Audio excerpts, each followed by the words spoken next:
from this book that I wanted to share with you. This is pose to pose. Pose to pose animation is when you start with keys, and key is the word for keyframe. That's what we've been doing on Toon Boom Harmony, creating keyframes, specific moments when we want to start at one place, maybe on frame 1, and wind up in a different place, maybe on frame 36. And we create movement. Now, obviously, what this Animator Survival Kit and what all this talks about is hand drawing every single frame, as opposed to what a lot of us do, which is to do the automatic movement in betweens. What I really wanted to get into, and I don't know if we'll have time, is to start working on, I know you guys did the ball, I think, with Mr. Bishop at the beginning of the semester. And I don't know exactly how you did it, but I wanted to work on a walking thing. I don't know if we'll have time. It involves keyframes. Pose to pose is a great way to do it, where you start and you create a key position where you say, in this case, the animator knew that they wanted to start the character walking, then they knew they wanted the character to pick up chalk, and then they knew they wanted the character to draw something on the chalkboard. And those are the keyframes, starting with those rather than in a straightforward, this character would go to that position, to this position, to this position, to this position, and keep moving one by one until they got down here. But the problem with that is, if you do a straight pose to pose, and let's say you wanted him to get to this position, but you haven't drawn it yet, and you're working from this side to the right side, and you keep him walking, and you don't start him bending down till here, then he gets to the bottom here, and you don't get to do what you wanted to do to go up. And I'll show you what happens in the pose to pose and re-explain that one more time in terms of straightforward. So those are the key positions. Then the next step is to add the extreme positions. The extremes, when it comes to walking, is when the foot touches the ground, there's a contact. An extreme is also when a hand touches something, but a contact could be, an extreme could be whatever you want it to be.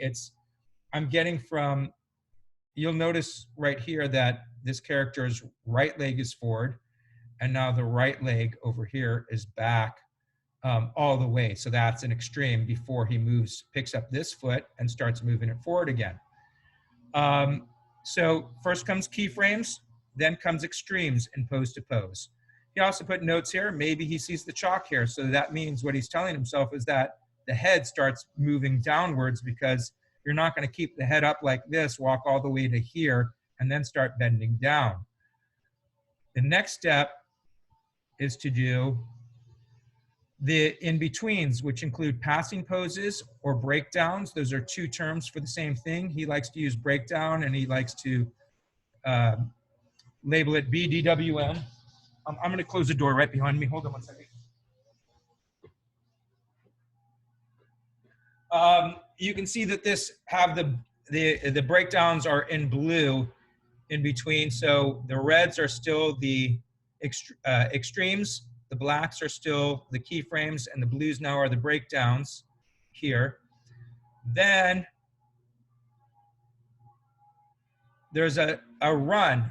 Now the run is more like what the straightforward is, in that you can see right here is the black keyframe, and over here is the blue in between. And now we have one, two, three greens in between, which is a straight run. If you went from the beginning and then to the next one, next one, next one, next one, so you just drew this first, drew this second, drew this third, etc., all the way, drew this 12th, whatever that is, all the way. That's what straightforward is. Again, what I was explaining on the first frame is, if you do a straightforward and you keep him walking, and then maybe you have him start looking down here instead of over here, and he actually doesn't start bending down till this position, he might wind up in this position to pick up the chalk, and then you're too close to the chalkboard to be able to do all of this. So that's an issue with the straightforward way to draw. He drew this little workflow right here. that shows how the whole thing works. You have your storyboard. We'll come back to that in a second, or layouts. And then you draw your keyframes, go to the extremes, go to the breakdowns or passing positions, and then at the bottom, the straight ahead runs on different parts. And he shows you the colors that he uses to show that. We have black, red, blue, green, and he'll go into further colors if he needs to add more and more stuff. Now, what he explains here, though, is that you get to, as an artist, as an animator, you get to do it the way you want to do it. But he broke down, he's been in the animation industry for a very long time, worked with a lot of great people, learned a lot of things from them. And there's advantages and different disadvantages that he points out here. I'm going to read them to you. So for the straight ahead, when you're just drawing frame 1, frame 2, frame 3, frame 4, etc., the advantages are we get a natural flow of fluid, spontaneous action. It has the vitality of improvisation. It's very creative. We go with the flow, taking all of the action as it comes along. Often the unconscious mind starts to kick in, like authors saying their character tells them what's going to happen. He's talking about in a screenplay, if somebody's talking about their screenplay, often they'll mention this if they're talking about it. I just started writing and then the character told me what they're going to do next. That's a common thing that I have heard in a lot of interviews. Another advantage, it can produce surprises, magic, so you may surprise yourself by what you do, and it's fun. The disadvantages are things start to wander, time stretches and the shot gets longer and longer, characters grow and shrink, we tend to miss the point of the shot and not arrive at the right place at the right time, which is what I was talking about. The director hates us because she can't see what's happening. If you're doing the other, they'll see the keyframes, and so they know what's going to happen, even though you haven't filled in the in-betweens. It's lots of work and clean up, and it's a lot of work to clean up the mess afterwards, and it's hard to assist. It's expensive. The producer hates us. In terms of it being expensive, a lot of the expense is time, paying the artists. It's not necessarily the ink and stuff that they're using. What can happen is if you mess up a straight ahead animation, you have to redo the whole thing. Whereas if you mess up a segment, just if you do the keyframes and the keyframes are good, and then you do the extremes and the extreme frames are good, but then there's something that's in between that doesn't work out, you could redo it. It's a lot less expensive. And it can be hard on the nerves. Mad artist and nervous breakdown time as we creatively leap in and thrash around in the void, especially with looming deadlines. So if you just start and you don't know where you're going, it can be a problem. Now on the next one, on pose to pose, the advantages are we get clarity. The point of the scene is nice and clear. It's structured, calculated, logical. We can get nice drawings and clearly readable positions. It's in order. The right things happen at the right time and in the right place in the overall time allotted. The director loves us. It's easy to assist. It's quick. It's a quick way to work and frees us up to do more scenes. On that note, when you're working, doing pose to pose, you'll have one, the head animator for that scene or a particular character will draw the keys and maybe the extremes, and then have other artists come in and do the in-betweens. So that way that initial artist, the head artist, can go ahead and start working on the next scene while somebody's working on that previous scene. It moves things along a lot faster.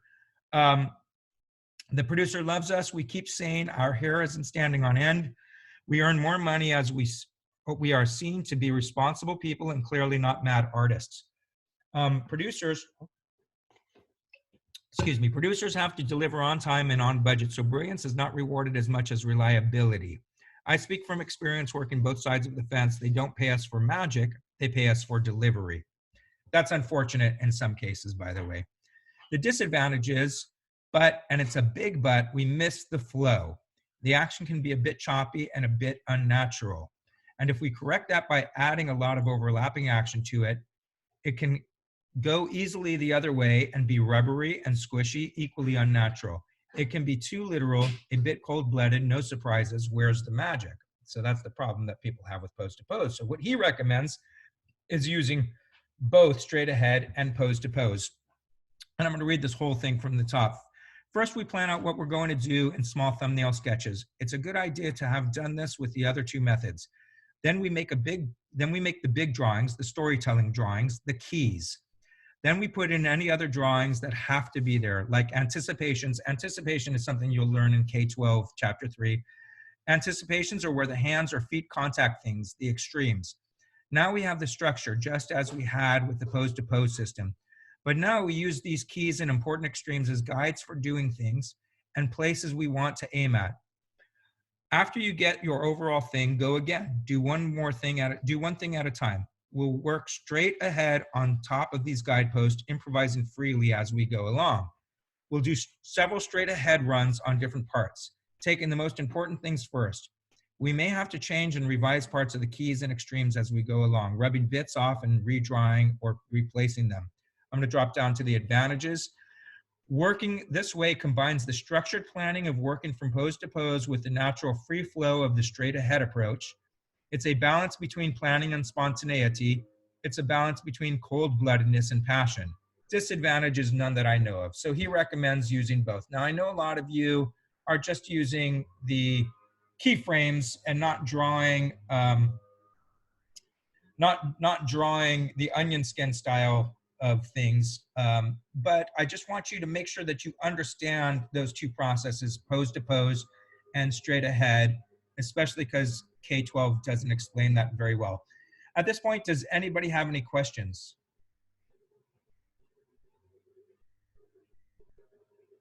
Okay. I mean, are we going to be doing those frame by frame animations? You do not have to. So essentially, I want you to have storyboard and harmony for two reasons. One, we need to take a look at storyboard, so you will be jumping on it. Now, as far as what you draw, it's not a big deal. If you don't have a drawing tablet, you could do circles and triangles and squares, whatever you can to represent that you understand it. Storyboard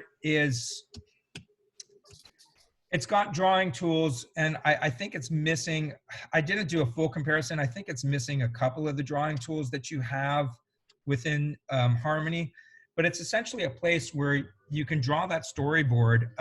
If you have any animated DVDs or Blu-rays, you might have some extras like special features. Go dive in there and see if you could find anything on storyboard or animatics. Animatics is when you take a storyboard and you add audio to it to find the timing of things. So let's say, a lot of these DVDs might show you like, here's a particular song or a scene that we decided to delete or not use. And they'll show you the animatic, which is just kind of a sketch drawing, a rough drawing. And that's what the storyboard is. The storyboard is to help the director and the animators come together and say, this is how the story is going to be told. So we have to do this one scene, and one guy is pointing up over there, looking up at the sky, and then the next thing you see, it's a plane flying by, but you just see a plane right there, and et cetera, et cetera. And it shows, it's kind of like not just, it's even less than the keyframes.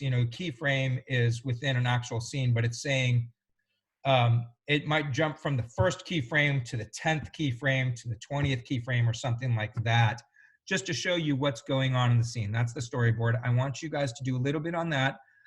And then we may do something on Harmony. It just kind of depends on time. The main thing that I want to focus on here is the MSI K-12, so that at the end of the semester, we're not having a final per se. You're going to take the MSI K-12 test as long as they don't cancel it. I don't think they will, because it was supposed to be online in the first place. The reason why I mention as long as they don't cancel it is because my other classes, we were supposed to take certification tests on precisionexams.com, and they canceled it because they want a prompter in the room, so it's not open book. I don't know what MSI K-12 is doing, but the information is important. So that's what we're going to focus